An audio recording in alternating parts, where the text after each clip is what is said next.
આકાશવાણી અમદાવાદ વડોદરા.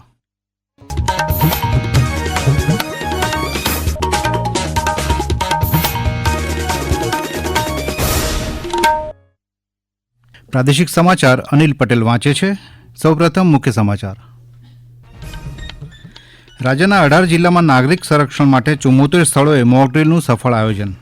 રાજ્યભરમાં લોકોએ અંધારપટનું સ્વયંભૂ અને શિસ્તબદ્ધ રીતે પાલન કર્યું. આજે ધોરણ 10 અને સંસ્કૃત પ્રથમાની પરીક્ષાનું પરિણામ જાહેર થશે. આજે આંતરરાષ્ટ્રીય થેલેસેમિયા દિવસ. થેલેસેમિયાની નાબૂદીમાં ગુજરાત રોલ મોડલ. અને રાજ્યના 191 તાલુકામાં હળવોથી મધ્યમ વરસાદ. આગામી 4 દિવસ વરસાદની હવામાન વિભાગની આગાહી. સમાચાર વિગતવાર. રાજ્યના 18 જિલ્લામાં 74 સ્થળ ખાતે ગઈકાલે મોકડ્રીલનું સફળ આયોજન કરવામાં આવ્યું, જેમાં 13,069 તાલીમબદ્ધ નાગરિક તથા 10,000 જેટલા સિવિલ ડિફેન્સ સ્ટાફે ભાગ લીધો હતો. મહેસાણાની Dudhsagar dairy, APMC Unjha, Maruti Suzuki plant, Bahucharaji tower Chowk, Visnagar, Dharoi dam, Satlasana ખાતે મોકડ્રીલ યોજાઈ હતી. અમદાવાદ શહેરમાં 10 અને જિલ્લાના 8 સ્થળોએ સિવિલ ડિફેન્સ મોકડ્રીલનું સફળતાપૂર્વક આયોજન કરવામાં આવ્યું. અમદાવાદ જિલ્લામાં ધંધુકા નગરપાલિકા, Viramgam tank park, Pirana substation, Vatva GIDC, Gallops industrial park, Ganeshpura કોટ મંદિર સહિત અનેક જગ્યાએ મોકડ્રીલ યોજવામાં આવી હતી, જેમાં અંદાજે 20,000 લોકો સહભાગી થયા હતા. જામનગરના અમારા પ્રતિનિધિ જણાવે છે કે જામનગર શહેરના ક્રિસ્ટલ મોલ, રિલાયન્સ રિફાઇનરી તથા સિક્કા થર્મલ પાવર સ્ટેશન પર હવાઈ હુમલો કરી મોકડ્રીલનું સફળ આયોજન કરવામાં આવ્યું. કચ્છ જિલ્લામાં ભુજ, ગાંધીધામ અને નલિયા ખાતે નાગરિક સંરક્ષણ મોકડ્રીલ યોજાઈ. ગઈકાલે રાત્રે સમગ્ર રાજ્યના લોકોએ ભારત સરકારની ગાઈડલાઈન મુજબ સ્વયંભૂ અને શિસ્તબદ્ધ રીતે તબક્કાવાર અંધારપટ માટેની સૂચનાનું પાલન કર્યું. ગાંધીનગરમાં રાજભવન, મંત્રી નિવાસથી લઈને તમામ રહેણાંક સ્થળો તથા જાહેર માર્ગો પર રાત્રિના 8 વાગે વીજળી બંધ થતાં સર્વત્ર અંધારપટ છવાઈ ગયો હતો. ભાવનગરના અમારા પ્રતિનિધિ જણાવે છે કે રેલવે ડિવિઝનના ભાવનગર ટર્મિનસ ડેપો અને સ્ટેશન ખાતે મોકડ્રીલનું આયોજન કરાયું હતું. અમદાવાદમાં પણ નાગરિકોએ જય હિન્દ, ભારત માતા કી જય અને વંદે માતરમ જેવા નારા સાથે અંધારપટ કરીને દેશદાજની લાગણી વ્યક્ત કરી હતી. ડાંગ જિલ્લાના અમારા પ્રતિનિધિ જણાવે છે કે આહવા સહિતના વિસ્તારોમાં સાંજે 7:30 થી 8 વાગ્યા સુધી અંધારપટ છવાયો હતો. આ ઉપરાંત નર્મદા, સુરત, પાટણ, નવસારી અને મોરબીના અમારા પ્રતિનિધિઓના જણાવ્યા પ્રમાણે જિલ્લાઓમાં મોકડ્રીલ અને બ્લેકઆઉટનું સફળતાપૂર્વક આયોજન કરવામાં આવ્યું હતું. પાકિસ્તાનમાં ભારતના હવાઈ હુમલાને પગલે તંગદિલી વધતા ગુજરાતમાં આંતરરાષ્ટ્રીય સરહદ નજીક આવેલા કંડલા, ભુજ, રાજકોટ, કેશોદ અને જામનગર વિમાન મથકને સલામતીના કારણોસર બંધ રાખવામાં આવ્યા છે. ગઈકાલે અમદાવાદ વિમાન મથકથી ઇન્ડિગોની જમ્મુ, અમૃતસર, ચંદીગઢની ફ્લાઇટ રદ કરવામાં આવી હતી, જ્યારે એર ઇન્ડિયાએ પણ જમ્મુ, શ્રીનગર, લેહ, ભુજ, જામનગર, રાજકોટ અને ચંદીગઢની હવાઈ સેવા શનિવાર સવાર સુધી રદ કરવાનો નિર્ણય લીધો છે. પાકિસ્તાન પર ભારતના એરસ્ટ્રાઇક બાદ ગુજરાત સહિત દેશભરમાં હાઈ એલર્ટ છે, જેને પગલે ગુજરાત પોલીસના તમામ અધિકારી અને કર્મચારીઓની રજા રદ કરીને તાત્કાલિક અસરથી ફરજ પર હાજર થવા હુકમ કરવામાં આવ્યો છે.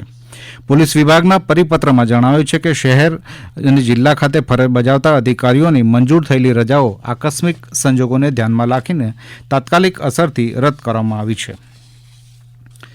પાકિસ્તાન પર હવાઈ હુમલા બાદ તંગદિલી વધી જતાં ગુજરાતના દરિયામાં હાઈ એલર્ટ જાહેર કરવામાં આવ્યો છે.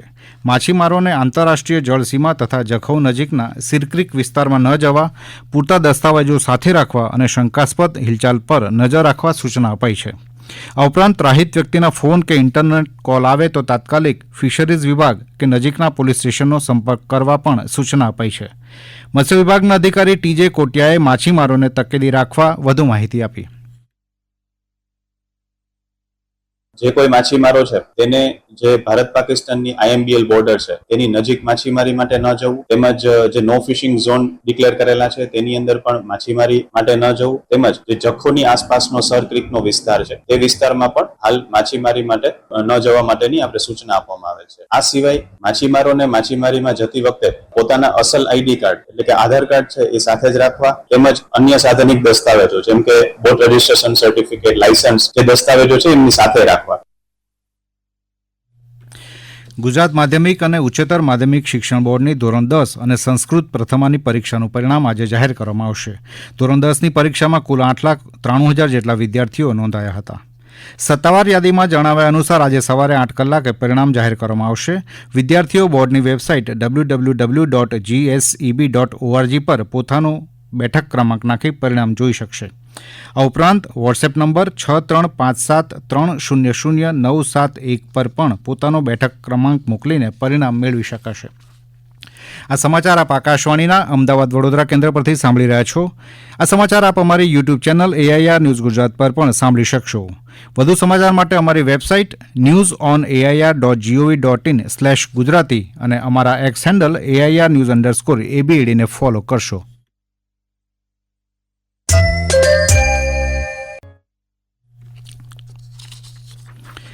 આજે આંતરરાષ્ટ્રીય થેલેસેમિયા દિવસ છે. ત્યારે થેલેસેમિયા નાબૂદી માટે સમગ્ર દેશમાં શ્રેષ્ઠ કામ કરી અન્ય રાજ્યો માટે ગુજરાત રોલ મોડલ બન્યું છે. સાંભળીએ એક અહેવાલ.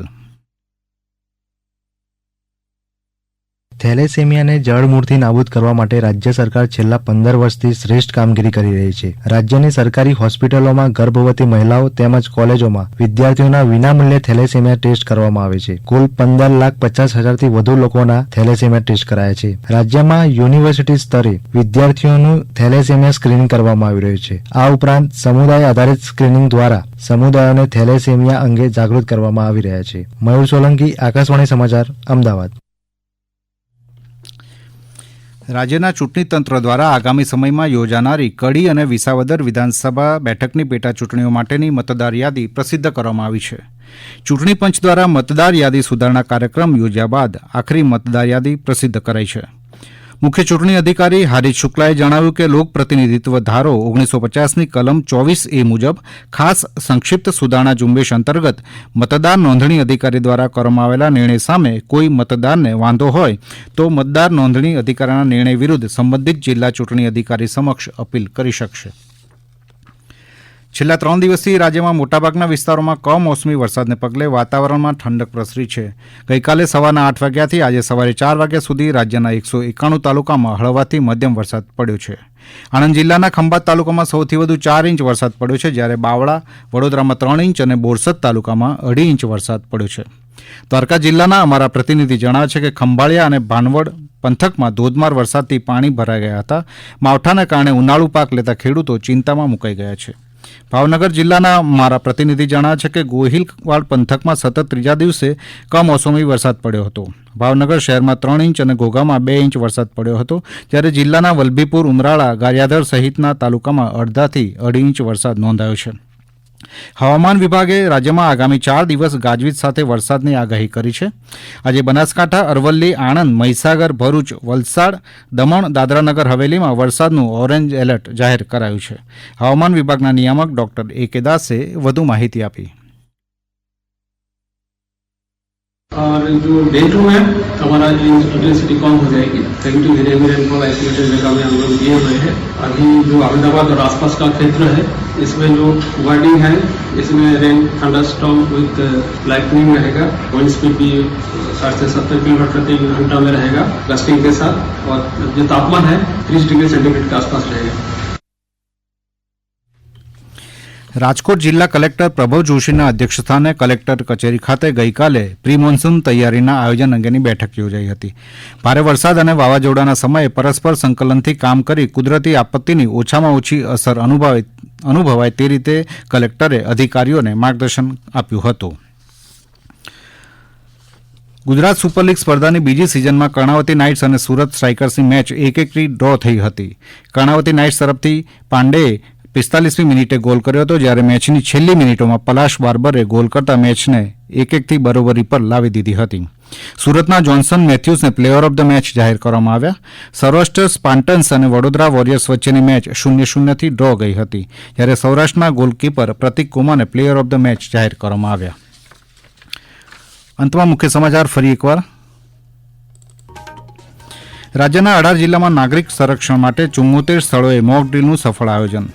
રાજ્યભરમાં લોકોએ અંધારપટનું સ્વયંભૂ અને શિસ્તબદ્ધ રીતે પાલન કર્યું. આજે ધોરણ 10 અને સંસ્કૃત પ્રથમાની પરીક્ષાનું પરિણામ જાહેર થશે. આજે આંતરરાષ્ટ્રીય થેલેસેમિયા દિવસ. થેલેસેમિયાની નાબૂદીમાં ગુજરાત રોલ મોડલ. અને રાજ્યના 191 તાલુકામાં હળવોથી મધ્યમ વરસાદ. આગામી 4 દિવસ વરસાદની હવામાન વિભાગની આગાહી. આકાશવાણીના અમદાવાદ વડોદરા કેન્દ્ર પરથી પ્રાદેશિક સમાચાર પૂરા થયા. હવે પછી આપ 7:45 રાષ્ટ્રીય સમાચાર સાંભળી શકશો. નમસ્કાર.